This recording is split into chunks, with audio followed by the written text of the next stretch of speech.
your overall view of what George himself and what he has accomplished for the Power Networking Conference? Well, he's in I think it's the African American Business Hall of Fame, Yes, which is appropriate. Mm-hmm. You think about pioneers and you think about trailblazers.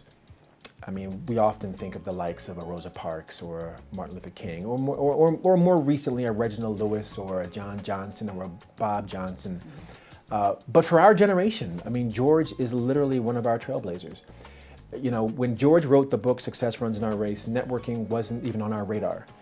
And as we know, sure, it's not what you know, it's who you know. Yes. That relationships drive everything. And as I've learned over my career, just when I thought relationships were like the pinnacle, my experience raises the bar even higher. I'm like, I thought relationships were everything. They are the only thing when it comes to getting things done in business.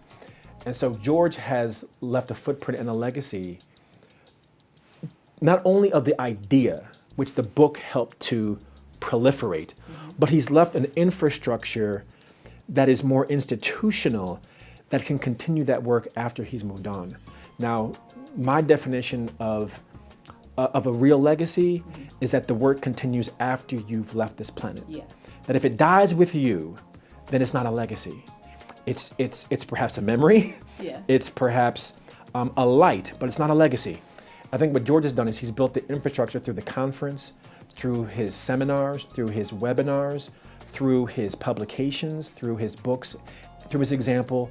He's left a legacy that will allow the ideas and the work to continue to evolve and grow after he's left the planet. And that's an incredible accomplishment. The Exceptional Business Leaders Series is brought to you by the Power Networking Conference and Exceptional People magazine.